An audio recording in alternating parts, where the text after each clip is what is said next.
I told you the fallen angels were actually the good guys, and that God flooded the world not because of sin, but to erase forbidden knowledge? And what if one of the oldest books on Earth hides alien abductions, giant cannibals, and a cosmic prison for interdimensional beings? Yeah, I'm not kidding. And here's the part that'll fry your brain. Those angels who fell, they might have risked everything to give humanity the secrets of heaven until God chained them in a cosmic pit for eternity. So what were those secrets? I read one of the most insane books the church has ever tried to erase, the Book of Enoch, the Bible's banned prequel. My name is Morg, I'm an ex-Christian blowing the lid off hidden knowledge to wake the world the hell up, and once you see what's in this book, you'll never look at yourself, the Bible, or reality the same way again. The real question is, when you finally learn why they buried the Book of Enoch, are you gonna side with heaven or the rebels who tried to set you free? Because even if you think you know how this story goes, the twist at the end will make you question who the real villain is. Alright, so what is the Book of Enoch anyway? It's an ancient Jewish text attributed to Enoch, who's the great-grandfather of Noah. And get this, it's not some fringe conspiracy scroll. Early Christians loved this thing. In fact, some early church fathers themselves treated it as legit scripture. And get this, the Bible itself even quotes it. So let me get this straight. It was good enough to be quoted in the Bible, but somehow not good enough to actually be in the Bible? I mean, hello, how does that make any sense? That would be like citing a source in your essay, then turning around and telling everyone that the source is fake and dangerous. I mean, what the fuck? See, today, only the Ethiopian Orthodox Church still has the guts to keep Enoch in their canon. Everyone else, like Catholics, Protestants, Jews, they stamped it non-canon, apocryphal, hidden, and you gotta ask yourself, why? What's in this thing that made the religious powers that be slam the vault door shut and say, nope, the masses can't handle this one? Well, let's get into it. The Book of Enoch says that fallen angels revealed secrets of heaven, and yeah, it delivers. To set the stage, Enoch introduces himself as a guy with special access. The Book of Enoch says, Enoch, a righteous man whose eyes were opened by God, saw the vision of the Holy One in the heavens, which the angels showed me, and from them I heard everything, and from them I understood as I saw. So Enoch's basically saying that he got the VIP tour of heaven, a backstage pass, and the stuff he saw, well, let's just say later in this story, it's gonna sound like he walked into a freaking alien megastructure.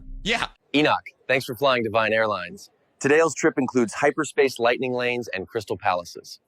Do I get peanuts? But first, the angels themselves whispered divine secrets to him, and now he's printing the receipts. Ready for the revelations? Because it starts off with a bang. Literally, the banging of angels and humans. Let's go. All right, the Book of Enoch wastes no time getting pretty spicy. Angels, known as the Watchers, began lusting after human women. Now, I'm not kidding here. Here's how Enoch sets it up. And it came to pass, when the children of men had multiplied in those days, were born unto them beautiful and comely daughters. And the angels, the children of heaven, saw and lusted after them, and said to one another, come, let us choose us wives from among the children of men, and beget us children. Okay, sure, you could look at this like divine beings gone wild.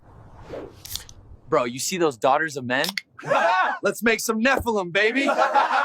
But they weren't just looking for a hookup, they wanted marriage and kids. So think about it, is this really about horny angels? Or could it be the most forbidden love story ever told? See, their leader is a head angel named Semyaza, and he's hesitant at first. He literally says to the others, I fear ye will not indeed agree to do this deed, and I alone shall have to pay the penalty of a great sin. All right, that doesn't sound like a frat boy on spring break. This sounds like a man or angel who knows that this choice is gonna cost him everything. And yet he still makes it. The other Watchers basically say, if you're going down, we're all going down together. And they swear an oath that seals their fate. Let us all swear an oath and all bind ourselves by mutual imprecations not to abandon this plan, but to do this thing. Okay, so they make this pact, and let's be real for a second. How romantic is it that it might have been love that caused the angels to fall, not rebellion for rebellion's sake? Imagine risking eternity because you saw something in humanity that even heaven couldn't give you. So who were these Watchers really? Well, Enoch is about to give us a whole roll call of their leaders. Now, there's a lot of names in here, but stay with me because this is important. And they were in all 200. And these are the names of their leaders. Semyaza, their leader, Arakiba, Ramiel, Kokabiel, Tamiel, Ramiel, Danel, Ezekiel, Barakiel, Asaiel, Armaros, Batarel, Ananel, Zachiel, Samspiel, Satarel, Turel, Jamjeel, Sariel. These are their chiefs of 10. Okay, That was a lot. But okay, now I know half those names sound like prescription drugs or video game bosses, but why list them all? Because in a minute, you're gonna see exactly which of these so-called criminal angels taught humanity things so dangerous to the system, God had to erase them. The book of Enoch says, and all the others together with them took unto themselves wives, and each chose for himself one, and they began to go unto them and to defile themselves with them. Okay, hold on. Defile? Did you catch that? That's how this text frames it, like love somehow dirtied them. Heaven forbid an angel and a human fall in love. Apparently that's the worst thing in the universe. And it's a big theme in this book. Sex equals bad. If you've ever felt like religion was weird about sex, Enoch is gonna validate that feeling 10 times. But the Watchers weren't just here for Netflix and chill. According to the book of Enoch, the Watchers don't just take, but they give. They share the knowledge of heaven with their new families, not scraps or hints, everything they can. They taught them charms and enchantments and the cutting of roots and made them acquainted with plants. Okay, put a pin in this because later he's gonna tell us where all this secret knowledge came from. And it's straight up portals, firewalls, and what sounds like a freaking inside of a UFO, and I'm dead serious. Welcome aboard. Here's some crystals and fire portals. Oh. Okay, but think about what the Watchers taught here. Magic, herbalism, medicine, skills that could heal, protect, and help their people thrive. These aren't gifts you give if you're just using someone. These are the tools that you pass on when you plan to build a life together. And apparently that's the crime in God's eyes, the fact that they handed humanity the keys to knowledge. And oh boy, there's a lot more. See, those women start having children with the Watchers, and these aren't normal children. These are giants. Now, I'm not talking tall basketball player giants. I'm talking literal, hulking, colossal beings called the Nephilim. Now listen to this insanity. And they became pregnant, and they bare great giants, whose height was 3,000 ells, who consumed all the acquisitions of men. And when men could no longer sustain them, the giants turned against them and devoured mankind. And they began to sin against birds and beasts and reptiles and fish, and to devour one another's flesh and drink the blood. All right, let's unpack this. First of all, 3,000 ells? How tall is that? Well, we don't know the exact measure, but depending on the standard, it's anywhere from 450 feet tall to almost 2 miles high. Okay, let that sink in. Even at the small end, we're talking skyscraper size. And at the upper end, they'd be almost half as tall as Mount Everest. Things escalated kind of quick, huh? One minute it's sex and herbal lessons, and the next it's fucking Attack on Titan with giants devouring mankind and each other. Now, I grew up in church, so let me tell you, if someone told me this version of the story, instead of Noah's Ark coloring pages, we could have been drawing 2-mile-high giants eating people. Just saying. But there's something pretty sus as hell going on here. Because think about this. Is this history, or could it be propaganda? Think about it. If you were a tyrant god, an evil god, wouldn't you want the heroes who brought humanity knowledge to look like literal monsters? Keep that in mind, because in a minute, you're gonna see the receipts. Now, I mean, think about this. If this were actual history, why the fuck haven't we found 2-mile-high skeletons lying around? And okay, I can hear the frantic typing of comments right now. Sure, there's some weirdo conspiracy evidence floating online, but no real verifiable ones. So what the hell is going on here? Here's where it gets interesting. The fall of the Watchers and the Nephilim is also mentioned in the Bible. Genesis 6:2-4 says, "The sons of God saw that the daughters of humans were beautiful, and they married any of them they chose. The Nephilim were on the earth in those days, and also afterward. When the sons of God went to the daughters of humans and had children by them, they were the heroes of old, men of renown." Okay, hold the goddamn phone. The Bible calls the Nephilim heroes and men of renown. Don't you think it'd be kind of an important detail if they were actually skyscraper-sized monsters devouring everything in sight, like Eren Yeager in The Rumbling? That's a pretty huge omission, don't you think?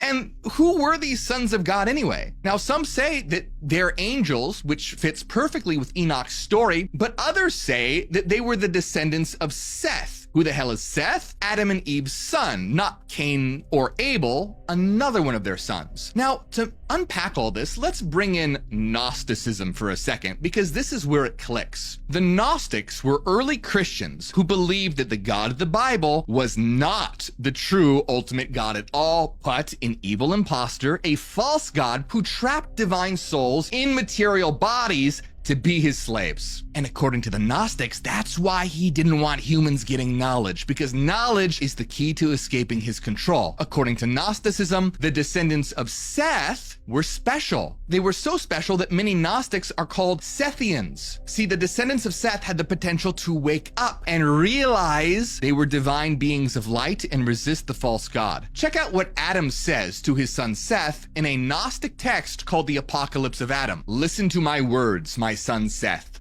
God divided us in wrath. Since that time, we learned about dead things like men, and we served God in fear and slavery. Yeah, you heard that right. Fear and slavery. Basically, Adam tells Seth that the creator God is an evil being looking for slaves. My point is that the Gnostics would probably have interpreted all this Nephilim as evil giant stuff as propaganda against the line of Seth. In other words, what if it's just spin, a smear campaign designed to make knowledge scary and to turn the bringers of wisdom into monsters in the public imagination? Because if you were a tyrant god trying to keep humanity ignorant and docile, wouldn't you twist the story so that the ones who defied you to help humanity are remembered not as heroes, but as abominations? What if that's why God hated that the Watchers were teaching humanity, bringing them knowledge? This was the gift they gave their wives and the humans they loved.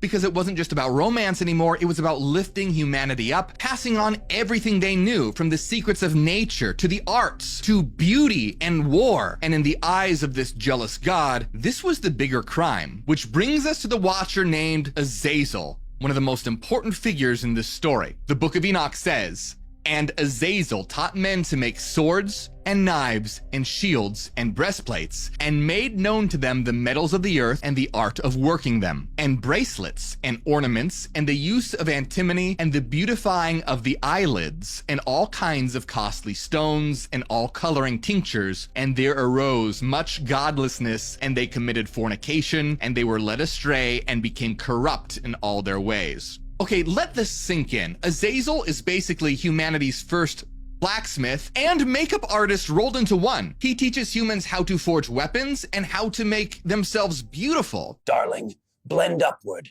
defying heaven one smoky eye at a time. That's a sin. But is all this really a sin? Okay, sure. War is awful. Nobody's arguing that swords and shields are sunshine and rainbows. But what if Azazel's weapons weren't about conquest? What if they were about protection? Because a tyrant god can't control a population that can defend itself. So what if Azazel is down here on the ground with the wives they swore to love, with the humans they swore to protect, passing on every skill and craft he knows so that they can thrive? The text clearly views it as corruptions. And okay, weapons, I can kind of get, war is nasty, but makeup? Really? Eyeshadow? Evil? Come on. Apparently in heaven's eyes, knowing how to make yourself beautiful is somehow a sin, and you can thank a fallen angel for your goddamn eyeliner. Sir, the humans are learning astronomy. Shut it down. No telescopes. No knowledge. Should I also ban eyeliner? Especially eyeliner. But Azazel's not alone. Enoch gives us a whole syllabus of who taught what. Samyaza taught enchantments and root cuttings. Armaros, the resolving of enchantments. Barakiel taught astrology. Kokabiel, the constellations. Ezekiel, the knowledge of the clouds. Arakiel, the signs of the earth. Shamsiel, the signs of the sun. And Sariel, the course of the moon. And as men perished, they cried, and their cry went up to heaven. Okay, so let's break that down. Magic spells, counter spells, astrology, astronomy, meteorology, geology, solar and lunar calendars. Basically, science and magic 101. The Watchers are giving humanity the blueprint to understand the world and our place in it. But here's the propaganda play. The text doesn't say humanity used this knowledge to grow and prosper. It says, as men perished, their cry went up to heaven. Seriously? It actually reminds me of when I first started getting into heretical philosophy and the occult. I was told it was a sin. Well, that's exactly the vibe here. The Watchers out handing info heaven says you're not supposed to have, because heaven's PR department never misses a chance to frame enlightenment as some kind of goddamn disaster. Reminder.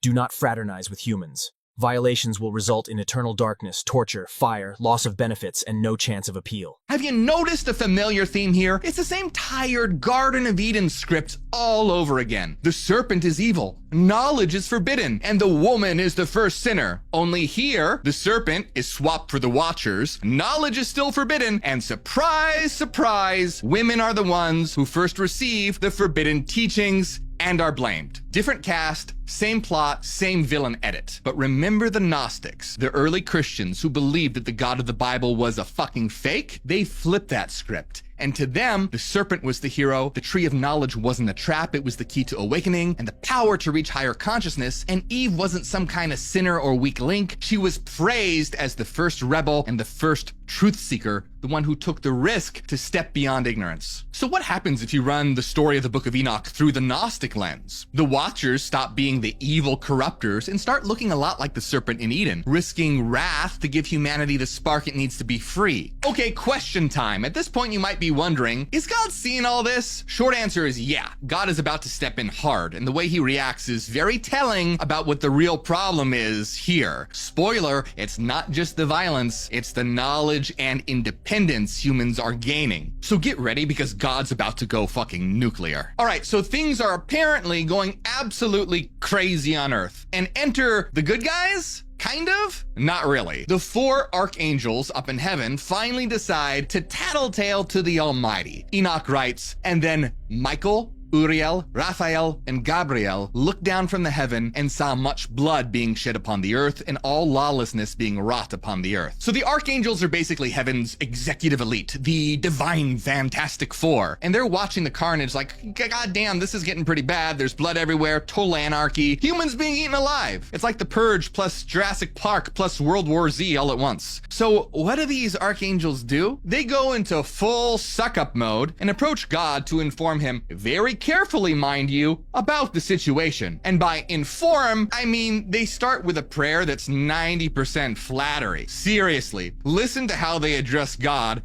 in the most ass-kissing way possible. And they said to the Lord of the ages, Lord of lords, God of gods, King of kings, and God of the ages, the throne of thy glory standeth unto all the generations of the ages, and thy name holy and glorious and blessed unto all the ages. Thou hast made all things, and power over all things hast thou, and all things are naked and open in thy sight, and thou seest all things, and nothing can hide itself from thee. Yeah, pretty cringe, right? They're basically saying, oh, almighty, all-seeing boss, you're so great and powerful and totally know everything, but just in case, here's some news. They're greasing the wheels hard before delivering the bad news. Like they know you can't just walk up to God and say, hey, things are out of control. Because if he's in a bad mood, he might just pull a lever and have you drop through a celestial trap door straight into the eternal torture pit. Okay, remember, start with Lord of Lords, King of Kings. Do we have to grovel this much? Do you want to end up in the torture pit? The God they're dealing with here is an insecure narcissist who needs his ego massaged before he'll even look at the problem. Starting to see why the Gnostics said he was a fake? Yeah, and keep that in mind because later when Enoch gets a backstage tour of heaven, it looks like something out of Star Wars on acid. No joke. Anyway, finally, after buttering God up for a while, they get to the point, snitching on the Watchers. Thou seest what Azazel hath done, who hath taught all unrighteousness on earth, and revealed the eternal secrets which were preserved in heaven, which men were striving to learn. Okay, stop. What? They literally just admitted it. The crime, the big sin, isn't the violence, it isn't the chaos, it's that Azazel revealed the eternal secrets of heaven. Secrets humans were already striving to learn. You heard it from their own mouths. Knowledge itself is the crime. The Watchers gave their wives and humanity the tools to wake the hell up, and heaven's response is basically, how dare you tell them the truth? We thought we were giving knowledge to help humanity. Knowledge? That's evil. Ignorance is bliss, baby. Why is knowledge always portrayed as fucking evil in these texts? It's almost like God doesn't want people to be smart, isn't it? Where have I heard that before? All right, it's fascism 101. Keep the population dumb. So the archangels continue their report, also tattling about the whole sex thing, and they have gone to the daughters of men upon the earth and have slept with the women and have defiled themselves and revealed to them all kinds of sins. Sex and knowledge, the two original sins in the religious authoritarian handbook, aka the Bible. And you notice it's always those two. Why is sex and knowledge always condemned? Seriously, why is it always like, oh no, they had sex, the horror? Why? Because it's all about control. Control of the body and control of the goddamn mind. You starting to see how nefarious this is? Anyway, the archangels also mention the kids. And the women have borne giants, and the whole earth has thereby been filled with blood and unrighteousness. So they're basically like, hey, you know, the angel-human hookups produced giant psychopaths, and now the earth is full of blood and chaos. Now, do you see what's going on here? The Nephilim are the boogeymen to scare people away from sex and knowledge, aka freedom. Don't learn anything, don't wear makeup, don't hook up with anyone you're not supposed to, or else the scary monster giants are gonna show up and eat you. I mean, how fucking obvious can you get here? It's the perfect propaganda. Take something empowering, love, intimacy, knowledge, and tie it directly to something horrifying. See? This is why you don't listen to the rebels. It's the same trick used in Eden. Eat from the tree of knowledge and you'll die. But here it's, let angels teach you anything and you'll birth kaiju that'll drink your blood. Come on! Alright, so how does the big guy, God, take the news? Not well. God basically goes, right, that's it, time to nuke the whole place. He whips out a multi-point plan for the first ever doomsday apocalypse. The flood. Yeah. That flood, you know, Noah's Ark, animals 2x2, the whole sanitized Sunday school song and dance, except here in Enoch, we get the real scoop on why it happened. God calls over Uriel like he's delivering a mob hit order. Then said the Most High, the Holy One and Great One, spake, and said to Uriel, go to Noah and tell him in my name, hide thyself, and reveal to him the end that is approaching, that the whole earth will be destroyed, and a flood is about to come upon the whole earth, and will destroy all that is on it. And now instruct him that he may escape and his seed may be preserved for all the generations of the world. In other words, he's saying, hey, psst, Uriel, go warn my guy Noah. I'm about to drown everything that breathes. Tell him to grab the family, hop in the ark, and get ready to repopulate after I flush the toilet on Earth. So in Enoch, the flood is God's deadly solution to the Watcher problem. I'm about to whack the whole planet. They're gonna sleep with the fishes.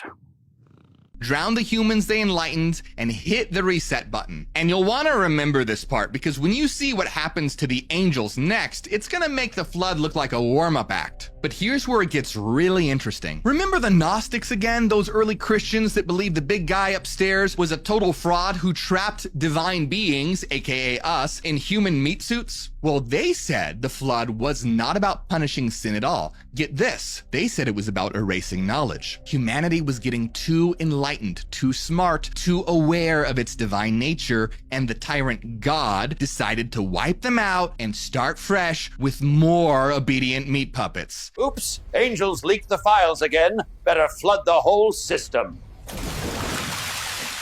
This is all in the Gnostic text called the Apocalypse of Adam. In it, Adam is telling his son Seth about visions he had of the coming flood and why it's really going down. For rain showers of God the Almighty will be poured forth, so that he might destroy all flesh from the earth, along with those from the seed of the men to whom passed the life of the knowledge which came from me and Eve, your mother, for they were strangers to him. There it is. The seed, aka the descendants, the children who carried the true knowledge of life, were strangers to this God, meaning not his property. That's who God's targeting. And the Apocalypse of Adam doesn't stop there. It straight up calls Noah out, not as a righteous hero, but as a guy who cuts a deal with the false god to save his own skin. And God will say to Noah, behold, I have protected you in the ark. Therefore, I will give the earth to you, you and your sons. In kingly fashion, you will rule over it, you and your sons. Well, sounds pretty generous, right? We'll wait for the fine print. Then Noah will divide the whole earth among his sons. He will say to them, my sons, listen to my words. Behold, I have divided the earth among you, but serve God in fear and slavery all the days of your life. There it is. So the flood becomes this cosmic reset to enforce ignorance and slavery. In the Gnostic telling, the flood is a mass execution of everyone who knows their origin, followed by installing Noah's bloodline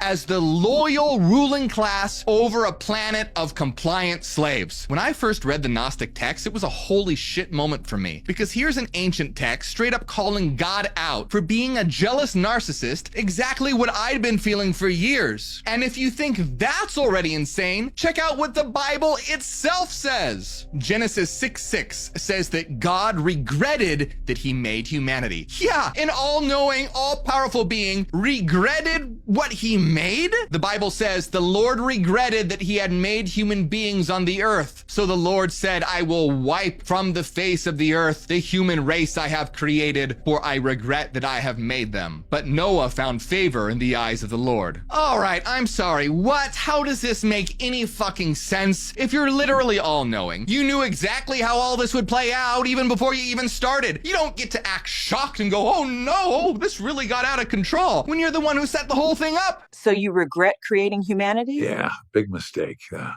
But aren't you all knowing? Shut up, bro. See why the Gnostics were like, yeah, this guy's a fucking fraud and Noah's a dick? They looked at stuff like this and said, that's not the perfect transcendent source of everything. That's a lower flawed being throwing a temper tantrum because his creation project didn't stay in line. So why do I bring all this up? Because as we go on, you'll see the Enoch story supports the idea that the real problem was knowledge. It was humans wising up beyond what God wanted. So what if the Watchers were never the real villains? What if they were the last line between humanity and total spiritual enslavement? Now keep that conspiracy in mind, but let's get back to the book of Enoch itself, because the flood is just the opening act. God is not satisfied with a global mass drowning. Oh no, he's got special punishments lined up for the Watchers who dared to teach humanity. First target, Azazel, the Watcher who in God's eyes is public enemy number one. The Lord said to Raphael, bind Azazel hand and foot and cast him into the darkness, and make an opening in the desert, and cast him therein, and place upon him rough and jagged rocks, and cover him with darkness, and let him abide there forever, and cover his face, that he may not see light. And on the day of the great judgment he shall be cast into the fire. What the actual hell? Let me translate that for you. Chain him up, drag him into the middle of nowhere, throw him in a pit, bury him under boulders, and leave him in total darkness for eternity. Oh, and when judgment day comes, yank him out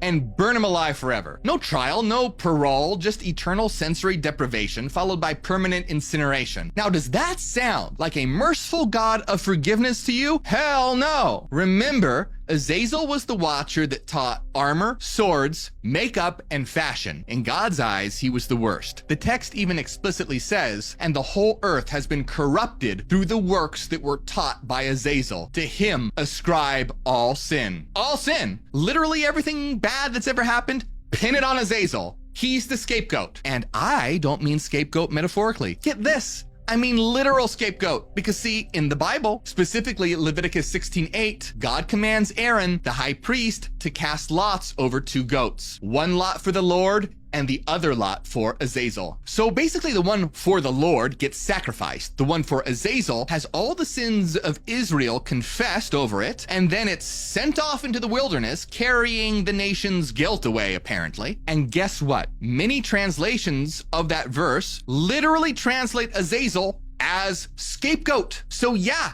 Azazel is literally built into the ritual machinery of Israel's religion as the name for the being who symbolically takes all the blame for everything. Pretty damn crazy, right? God's like, everything bad that ever happened, Azazel did it. Convenient, isn't it? And later, we're gonna see exactly the kind of place they'd throw Azazel into. And let's just say it's not pearly gates or fiery pits. It's something way stranger, disturbing, and alien. Next, God turns to Gabriel with orders for the Watcher's children, the Nephilim. And this is where it goes full-on Game of Thrones. And to Gabriel said the Lord, proceed against the bastards and the reprobates, and against the children of fornication, and destroy the children of the Watchers from amongst men. Send them one against the other, that they may destroy each other in battle. All right, first off, bastards, children of fornication? What, tell us how you really feel, God. This is loaded and dripping with contempt. Then he orders Gabriel to incite a giant civil war, Nephilim fighting against each other so they wipe themselves out. Finally, God turns to Michael, which is heaven's military commander, and he lays out the plan. And it's not, let's be merciful, it's straight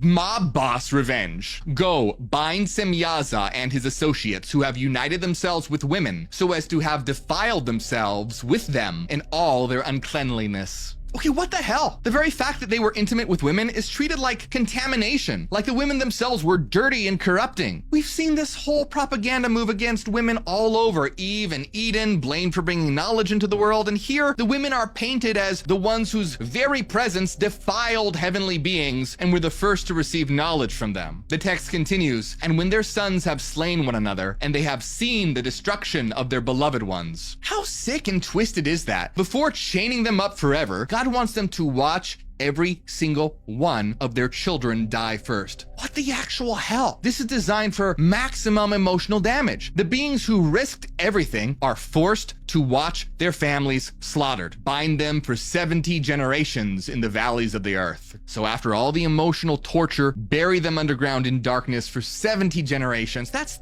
thousands of years of total silence, till the judgment that is forever and ever is consummated. In those days they shall be led off to the abyss of fire, and to the torment and prison in which they shall be confined forever. Please think about this. No redemption arc, no second chance, just erase them from existence and make sure the official record only remembers them as the villains. All right, so after all the executions, drownings, and eternal torture sentences, God looks over his soon-to-be empty earth and lays out his vision for the new world order. And then shall the whole earth be tilled in righteousness, and shall all be planted with trees and be full of blessing. Okay, sounds wholesome, right? Sunshine, flowers, a new Eden vibe. But hold the applause, because here comes the fine print. And all nations shall offer adoration and shall praise me, and all shall worship me. That is some narcissistic tyrant energy right there. This is not about peace and harmony. It's about absolute control. Every single person will be an obedient worshiper. Welcome to the rebooted planet. More trees, more flowers, and one simple rule: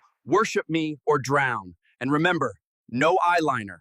And doesn't this sound exactly like the Gnostic view, where God saves Noah in exchange for eternal slavery from him and all his descendants? So when the book of Enoch says all nations shall offer adoration to me, it's not a vision of voluntary devotion, it's worship me or die energy. Okay, up to now, this book is portraying Enoch as narrating this whole saga from the outside. But now he steps into the story himself. See, according to the text, Enoch was a righteous man in close contact with God and the angels. In fact, the book says, before these things, Enoch was hidden, and no one of the children of men knew where he was hidden and where he abode and what had become of him, and his activities had to do with the Watchers, and his days were with the holy ones. In other words, Enoch was not just your average run-of-the-mill holy guy. He'd been hidden away. In other words, living with the angels, basically on the inside. Later tradition says that he never died and was taken straight up to heaven. Then Enoch says, and lo, the Watchers called me Enoch the scribe. So the Watchers enlist Enoch as their secretary and defense attorney. See, the Watchers know Enoch has God's ear. So as Judgment Day is approaching, they go, oh crap, we need someone to speak up for us. Enoch, buddy, can you write us a pardon request, please? But what if there's another side to the story? See, fast forward over 1,000 years to the time of medieval Europe. Let's talk about the Cathars. So who were they? They were a Christian sect that was basically the Middle Ages version of the Gnostics. They had their own forbidden text called the Secret Supper, and in it they tell a very different story about Enoch. See, according to the Cathars, the god of this world is actually the devil, and he tricked Enoch into working for him. See? I'm God. No other gods beside me. Are those horns on your head? What? No. Just a bad hair day. The Secret Supper says, the devil sent his minister to Enoch and translated him above the firmament and displayed to him his divine nature. So it's saying that Enoch gets taken up, shown a fake heaven, and the devil displays his divinity, tricking Enoch into thinking he's the real God. But it doesn't stop there. Sealing himself, Enoch wrote 76 books. These the devil bade him to take to earth. Enoch took the books and turned them over to his sons, and he taught them how to observe the form and place of sacrificial rites. Okay, Enoch writes 76 books. See, the Cathars believed that most of the Bible was influenced by the devil to fool humanity and lock people into worshiping an imposter. This they did in such wise as to shut the kingdom of heaven against men. In other words, in a nutshell, the devil fooled Enoch into authoring scripture that would lead humanity away from heaven and make them think he was God. The Secret Supper says, "And he, the devil, said to them, 'See you that I am God, and there is no other God beside me.'" That's the exact same line God says over and over again in the Bible. So from the Cathar perspective, Enoch is a guy caught in the middle of a cosmic con, one where the God he thinks he's appealing to is actually the devil. And the books that he's writing are part of the trap. Honestly, I can't even blame the Cathars for thinking that. I mean, in this story, God is ticking every box on the narcissistic tyrant checklist. I mean, you can't get more obvious. And here's something else I want you to remember. This is more than a YouTube channel. This is a total revolution of consciousness. So if you're ready to join us in waking the world the hell up and making knowledge go viral, hit like and subscribe and share this video. And if you want to help out even more, become a member. You'll get access to a ton of free downloads on inner transformation, exclusive videos, and more. Plus, check out my books. Links are in the description of this video. All right, so let's get back to the book of Enoch and the Watchers, because things are about to get a whole new level of crazy. The Watchers are absolutely terrified. They know the hammer is about to drop, so they go to Enoch and ask for help. Then I went and spoke to them all together, and they were all afraid, and fear and trembling seized them, and they besought me to draw up a petition for them that they might find forgiveness and to read their petition in the presence of the Lord of heaven. So they want Enoch to draft up an apology letter for them, literally begging for forgiveness. Well, it's a good thing that God is all about mercy, love, and forgiveness, right? Everything's probably gonna be fine, right? Right? Well, Enoch, being the scribe, says, "All right, I'll draft it." And he writes their formal plea for mercy and then sits down and reads it aloud, maybe hoping God's eavesdropping. And then he falls asleep mid-reading. Then I wrote out their petition in regard to their requests that they should have forgiveness. I read their petition till I fell asleep. I guess the desperate cries of damned angels is light bedtime reading for Enoch. But then he gets a prophetic vision from God. And behold, a dream came to me, and I saw visions of chastisement, and a voice came bidding me to tell it to the sons of heaven and reprimand them. In other words, surprise, surprise, God's reply is a big fat fucking nope. Not just no, but now go yell at the angels for me too. Enoch wakes up, heads back to the Watchers, who are still huddled together, waiting like inmates on death row, hoping for a last-minute pardon. And when I awaked, I came unto them, and they were all sitting, gathered together, weeping, with their faces covered. And I recounted before them all the visions which I had seen in sleep. And I began to speak the words of righteousness, and to reprimand the heavenly Watchers. They're literally head in hand, sobbing. And Enoch walks in like, "All right, guys, got the reply. You're not gonna like it. Here's what God's message of love sounds like. Your petition will not be granted unto you throughout all the days of eternity, and that previously you shall have seen the destruction of your beloved sons, and they shall fall before you by the sword." Yeah, in other words, nope, not now, not ever, and as a bonus, I'm gonna make sure you watch your kids die before I deal with you. And this is supposed to be the God of love and forgiveness? Hello? Wake the fuck up. The central promise of the religion built on this God is that he's merciful. It says that he's slow to anger, abounding in love. What the hell is going on? Think about it. But if that wasn't bad enough, it gets worse. And your petition on their behalf shall not be granted, not yet on your own, even though you weep and pray and speak all the words contained in the writing which I have written. He's basically saying, hell no, cry all you want, pray all you want, I'm not even listening. That is not love. This is cosmic fascism from a being that holds grudges, crushes dissent, and makes an example out of anyone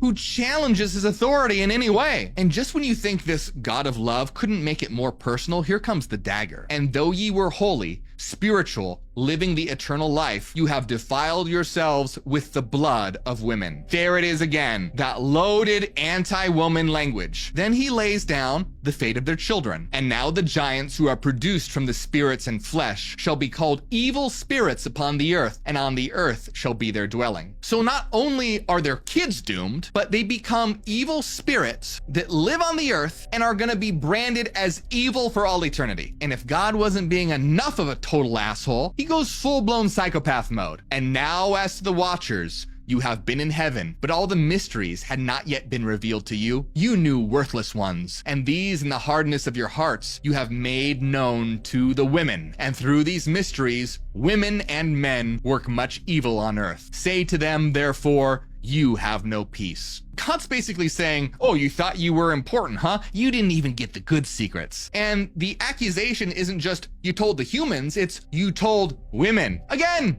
more anti-woman, anti-knowledge propaganda. Then, despite them literally begging for forgiveness, he tells them they'll have no peace ever. Not even maybe after 1,000 years time out. Just no mercy at all. This is the opposite of the God of forgiveness Sunday school tries to sell you. That's why they gotta brainwash kids when they're young, because no one would believe this nonsense. Now, if you think this couldn't get any more insane, get ready, because it's about to get so much weirder. The Book of Enoch slams the wheel to the right and sends us flying off the theological highway straight into aliens. Yeah. It's about to go into full-blown ancient aliens territory. See, 1 second, we're in this cosmic courtroom drama with God handing out eternal torture sentences like Oprah handing out cars. And the next second, Enoch is getting invited onto the goddamn mothership. See, the angels go, hey, before we wrap this up, how about a grand tour of the entire cosmos? And I'm talking interdimensional travel, impossible architecture, realms of fire, crystal structures, and literal portals that sound like they're straight out of a sci-fi movie. This is where the text goes full-blown acid trip meets UFO abduction. Seriously, it sounds like a guy on a podcast describing his DMT trip. Case in point, Enoch says, behold, in the vision, clouds invited me, and mist summoned me, and the course of the stars and the lightnings sped and hastened me, and the winds in the vision caused me to fly and lifted me upward and bore me into heaven. Okay, did you catch that? Listen to that. The stars and lightning sped him along? This isn't your grandma's version of heaven. This is the Millennium Falcon entering hyperspace. Okay, now keep in mind that I'm not necessarily saying that Enoch got abducted, at least not in the usual way. I'm gonna break that down soon. But what I'm pointing out here is that this sounds exactly like a modern alien abduction account, only it's over 2,000 years old and buried in a rejected religious text. See, next, Enoch rolls up to a wall made of crystal surrounded by fire. And I went in till I drew nigh to a wall which is built of crystals and surrounded by tongues of fire, and it began to affright me. Yeah, no fucking kidding, it began to affright you. You just hit what sounds like a freaking energy barrier. A crystal wall surrounded by fire? This thing sounds like the energy shield you'd see around a mothership in a sci-fi movie. But then Enoch literally steps through the crystal flame wall and finds himself inside a large house which was built of crystals, and the walls of the house were like a tessellated floor of crystals, and its groundwork was of crystal. Right, now we're inside what sounds like a massive alien structure made of crystal geometry. I mean, think about it. If you lived over 2,000 years ago, wouldn't this be exactly how you would explain an alien encounter with the only vocabulary you had back then? And if you think it's strange now, just wait till we get to the part with flaming portals and a throne that sounds like a nuclear reactor. All right, so then Enoch looks up. Its ceiling was like the path of the stars and the lightnings, and between them were fiery cherubim, and their heaven was clear as water. The ceiling is a freaking star map. Lightning streaks across it while glowing otherworldly entities hover between cosmic highways. And above it all is what sounds like some kind of transparent dome clear as water. Like he's inside a space station with a view of deep space. Think we're done? Nope, because here comes the literal freaking portals. A flaming fire surrounded the walls, and its portals blazed with fire. He's literally describing portals, gateways, flaming thresholds of energy. Now, for a human over 2,000 years ago, there's no vocabulary for this except portals of fire. And I entered into that house. It was hot as fire and cold as ice. There were no delights of life therein. Fear covered me, and trembling got a hold upon me. And lo, was a second house, greater than the former, and the entire portal stood open before me, and it was built of flames of fire. Okay, because apparently one crystal death palace wasn't enough. Now we've got an even bigger structure with a portal opening right in front of him, and Enoch feels extreme heat and extreme cold at the same time. And in every respect, it so excelled in splendor and magnificence and extent that I cannot describe to you its splendor and its extent. Okay, the poor guy can't even begin to convey how huge and crazy this fiery house is. It's beyond words. And when an ancient text says something is indescribable, you know it's wild, because they've described a lot already, and this still maxed out his brain. But then it gets next level. It's like walking into the bridge of an alien craft. And I looked and saw therein a lofty throne. Its appearance was as crystal, and the wheels thereof as the shining sun. And there was the vision of cherubim, and from underneath the throne came streams of flaming fire, so that I could not look thereon. A throne made of crystal with wheels that shine like the sun. Tell me that doesn't sound like advanced alien technology and energy systems. I mean, seriously, streams of fire pouring out? This thing sounds like some kind of energy core. And the great glory sat thereon, and his raiment shone more brightly than the sun, and was whiter than any snow. The flaming fire was round about him, and none around could draw nigh him. 10,000 times 10,000 stood before him. Okay, so sitting in this throne of crystal fire and shining wheels is God, surrounded by a literal firewall with 100 million entities at his command. And here's the thing, Enoch doesn't stop. He keeps describing more and more, like he's trying to document every piece of tech and detail. But listen, look, if we went down that rabbit hole and I told you all the things he said, we'd be here all day drawing schematics of heaven's mothership. So let's move on, because it's about to get so much wilder. So if that wasn't enough, these entities then take Enoch somewhere else. And they took and brought me to a place in which those who were there were like flaming fire. And when they wished, they appeared as men. What the hell is this? Beings made of pure fire who can shapeshift into human form at will. That's not a choir of fat baby angels. So are these angels, or are these non-human intelligences? And if Enoch really saw all this, was he in heaven? Or was he standing on the deck of something we'd call a UFO today? But then everything changes. Enoch gets taken to hell. But it's nothing like you've heard it described in church. And I proceeded to where things were chaotic. And I saw there something horrible. I saw neither a heaven above nor a firmly founded earth, but a place chaotic and horrible. So we don't have red devils or medieval torture chambers here. This is like you've stepped outside the structure of reality itself. No sky, no ground, just void and chaos. And your senses are screaming because they don't have anything they can lock onto. Up, down, air, solid ground, all gone. And there I saw 7 stars of the heaven bound together in it, like great mountains and burning with fire. 7 stars bound together? Not twinkling in the night sky, but locked down like prisoners, and they're huge, mountain-sized, and burning. So are these really stars in the astronomical sense? Or are these what Enoch's been calling angels in other visions, celestial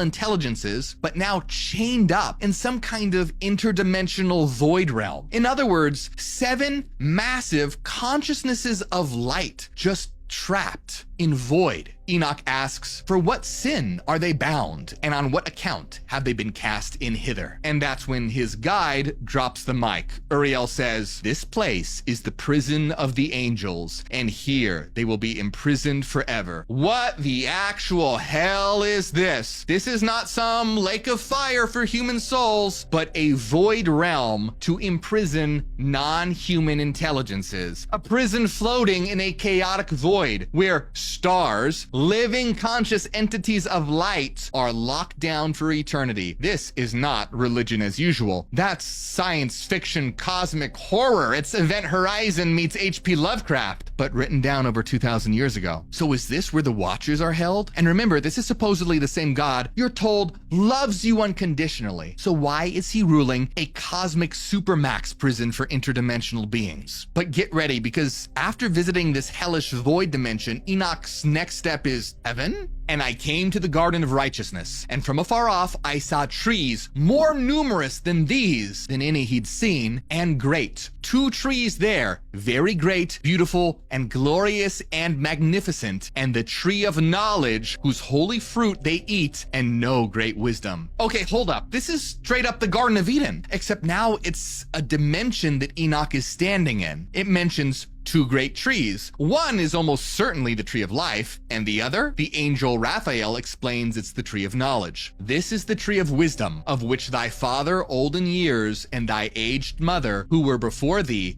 have eaten, and they learnt wisdom, and their eyes were opened, and they knew that they were naked, and they were driven out of the garden. This is almost like some kind of piece of restricted consciousness technology in the middle of a guarded zone. Whoa. Tree of life, tree of knowledge. Careful, they're restricted content. No. So heaven is the original paywall? Raphael flat out says it makes you know great wisdom. This is a direct line to consciousness level awakening. The kicker is that this is the exact thing we've been told for thousands of years is sin. The original rebellion, the reason humanity fell. Yet here Enoch is standing in front of it being told exactly what it does. It gives wisdom. Think about it. In the Bible, God warns Adam and Eve, but you must not eat from the tree of knowledge of good and evil, for when you eat from it, you will certainly die. Okay, but what actually happens? The serpent tells Eve exactly what the fruit of knowledge will do. You will not certainly die, the serpent said to the woman, for God knows that when you eat from it, your eyes will be opened and you will be like God, knowing good and evil. Okay, so who's actually lying here? Well, here's the part nobody ever talks about, because here's what happens next. They eat it, they don't die, and in Genesis, God says, and the Lord God said, the man has now become like one of us, knowing good and evil. Okay, hold the fucking phone. Did you catch that? God literally confirms the serpent was right. Let that sink in. Relax, you're not gonna die. Damn it, why are you always ruining my fun?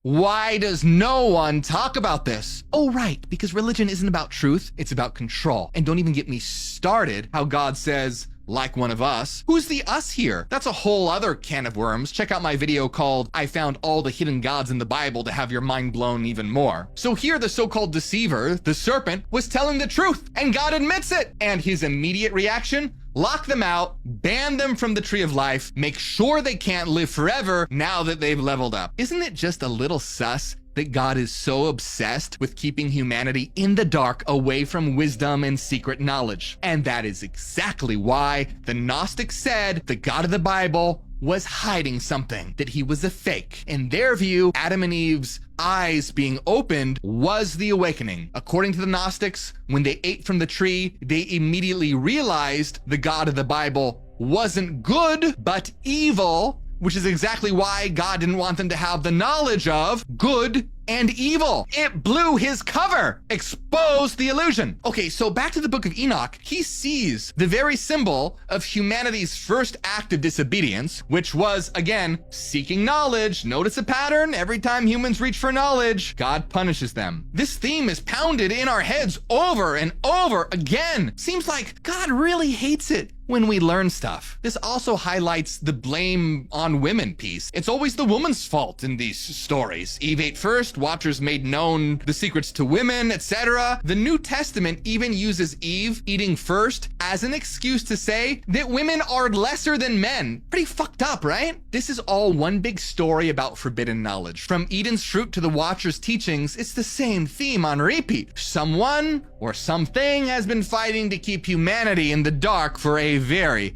very long time. So the big question is, what the hell does all this mean? Did this literally happen? Did angels really mate with women and give birth to giants? Did Enoch really get abducted by aliens and given a tour of the cosmos? Okay, let's talk about the Watchers part and then get to the aliens. Here's my take. The Book of Enoch is an allegory for humanity's awakening and the forces that want to suppress that awakening. Think about it. The Watchers, the fallen angels, could be seen as symbols of liberating knowledge bringers. In other cultures, we call that Prometheus, the one who stole fire from the gods for humanity, or in Gnostic terms, the serpent in Eden, who they believed was Jesus as the hero, giving knowledge to Adam and Eve against the false god's command. The Watchers could also be like bodhisattvas. What the hell are bodhisattvas? Well, I'm glad you asked. Well, in Buddhism, a bodhisattva is someone who's already figured out how to break free from the cycle of suffering. But instead of piecing out to eternal bliss, they turn around and say, nope,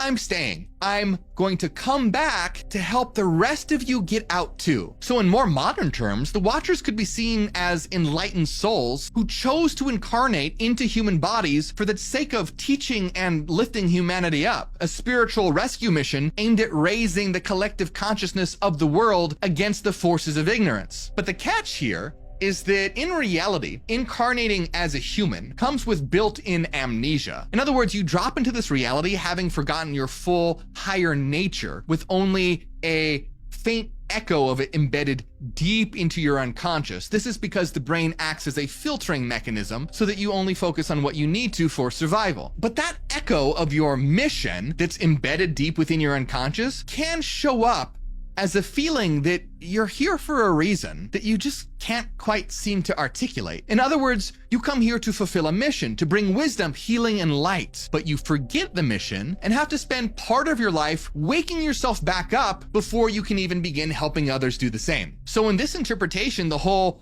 God, Nephilim flood story works perfectly as a fear campaign. Think about it. The Watchers show up, they share forbidden knowledge, they teach humanity to think for itself, and the official record spins it as a nightmare scenario. We're warned that if you get too smart, giants will eat you. Basically the Bible Godzilla edition. Okay, but what the actual hell is up with the aliens? Now look, I'm always very skeptical when people try to cram aliens into every ancient text. But I gotta admit here, some of this stuff in Enoch is wild enough to be pretty damn convincing. Okay, but here's what I think about this. When you take the descriptions of psychedelic trips, I'm talking DMT, LSD, ayahuasca, and you compare those trip reports with alien abduction stories and the visions you see in the Bible, they are strikingly similar. And here's the real shocker. DMT, which is the most intense psychedelic on Earth, is literally produced by your body. You have it in you right now, in tiny amounts, of course, but it means that humans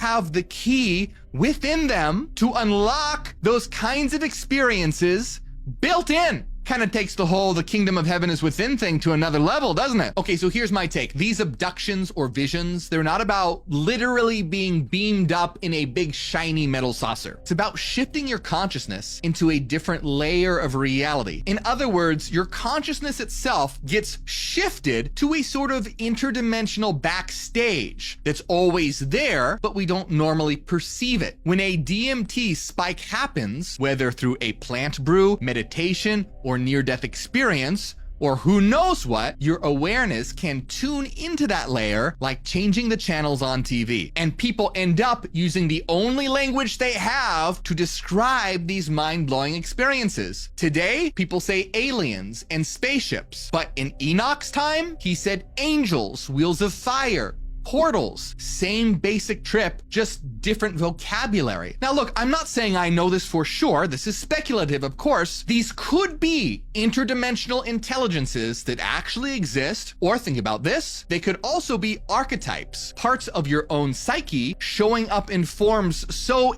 alien that you barely recognize them as you. Kind of like a dream, but cranked up to 1,000,000. I've had a few, let's call them altered state experiences where it was extremely similar to the vibe that is described here. And hey, also, always remember when it comes to this stuff, never do anything dangerous or illegal. All right, so literal Star Trek aliens? Probably not.